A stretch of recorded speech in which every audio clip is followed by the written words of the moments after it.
اچھا یہ جو ابھی واقعہ ہوا ہے نا ماضی میں، ہوٹل میں کوئی سیاستدان کچھ قابل اعتراض حالت میں پکڑے گئے ہیں، میں ان لوگوں سے پوچھتا ہوں کہ وہ جو ایک مولانا ٹائپ کے جو تھے، مفتی میں ان کو نہیں کہتا، مفتی آج کل ہر دوسرے آدمی کے نام کے ساتھ لگا ہوا ہے، ان کے ساتھ جو کچھ ہوا اس پہ تو آپ نے بڑا اچھالا اس کو، اور یہ جو پکڑے گئے ہیں اس پہ کیسے ہیں؟ بالکل خاموش.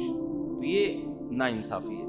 دوسری بات یہ کہ جب بھی ایسی کوئی ویڈیو کسی کی لیک ہوا کرے تو جو کرنے والا ہے اس کو تو ملامت کرو، لیکن جنہوں نے خفیہ کیمرے لگائے ہوئے ہیں نا وہ بھی قابل ملامت ہے. ہوٹل پہ جب کوئی آدمی جاتا ہے چاہے وہ زنا ہی کر رہا ہو تو شریعت میں کسی کے جرم کو چھپانے کا حکم ہے، اس کو شائع کرنے کی اجازت نہیں ہے.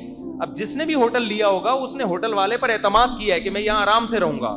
ہوٹل والے کو کس نے اجازت دی ہے کہ وہاں کیمرہ لگا کے لوگوں کی پرائیویسی میں جو ہے وہ مطلع ہو؟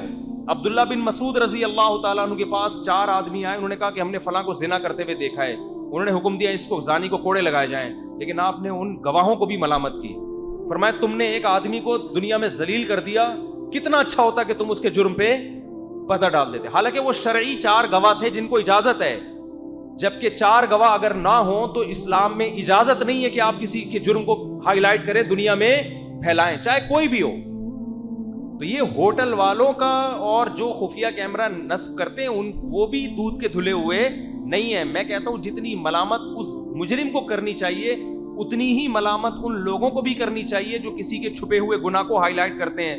وجہ اس کی یہ ہے کہ اس سے انسان جب توبہ کرتا ہے نا بعد میں تو اللہ معاف کر دیتا ہے، لیکن اس کا گناہ اگر لوگوں کے سامنے چلا گیا تو لوگ اس کو معاف نہیں کرتے. کتنے بڑے سے بڑا گناہ ہو، توبہ کا دروازہ اللہ نے موت تک کھولا ہوا. ہم نے بڑے بڑے گناہگاروں کو سچی توبہ کرتے ہوئے دیکھا ہے، ایسے پلٹ جاتے ہیں.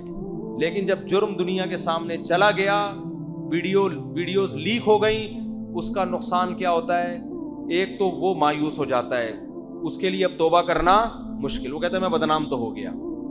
دوسری بات اگر وہ توبہ کر بھی لے لوگ اس کو عزت دینے کے لیے تیار نہیں ہوتے. اور تیسرا جو سب سے خطرناک کام ہے، جب گناہ معاشرے میں اس طرح لیک ہوتے ہیں اس سے گناہوں کی نفرت لوگوں کے دلوں میں ختم.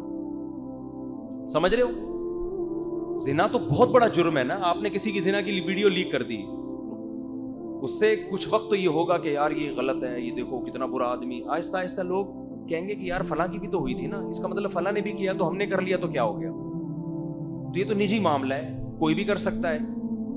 علماء اس کی مثال ایسے دیتے ہیں جیسے کسی نے بیچ سڑک پہ قضائے حاجت کر کے گند ڈال دیا، اس میں غلط کیا نا اس نے، اس سے غلط وہ کر رہا ہے جو ڈنڈی سے اس گندگی کو پوری روڈ پہ پھیلا رہا ہے.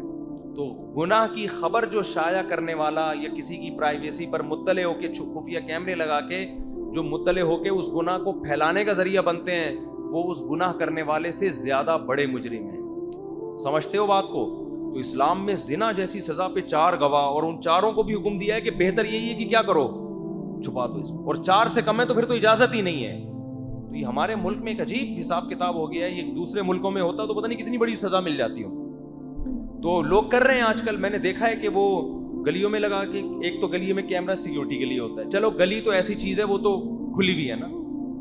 کچھ دن پہلے میرے سامنے کیس آیا کہ ایک آدمی کا دوسرے سے جھگڑا چل رہا تھا، اس کے اپنے روم میں اس خفیہ کیمرہ لگا دیا، اس نے پرائیویٹ روم میں. اب اس نے کوئی غلط کاریاں کی ہوں گی، چھپ کے کہیں گناہ کیا ہوگا. وہ کیا ہے کہ وہ پھر خفیہ کیمرہ لگا کے اس کی وہ ثبوت اپنے پاس، حالانکہ گناہ ہے مگر ہے تو نجی معاملہ نا، یعنی کوئی کسی انسان پہ ظلم تو نہیں کر رہا نا، غلط کر رہا ہے.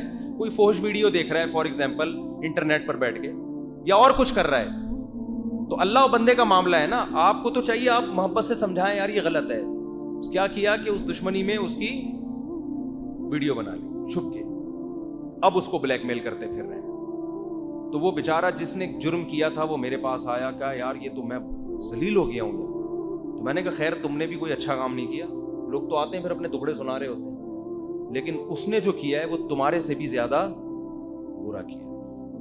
تو اتنا کسی کے گناہوں سے پردہ ہٹاؤ جتنا چاہتے ہو کہ میرے گناہ پر پردہ رہے. جتنا اپنا چھپانا چاہتے ہو نا، ہر آدمی چاہتا ہے کہ میری پرائیویسی پر دوسرے مطلع. میں نے اگر گناہ کیا بھی ہے تو چھپا رہے.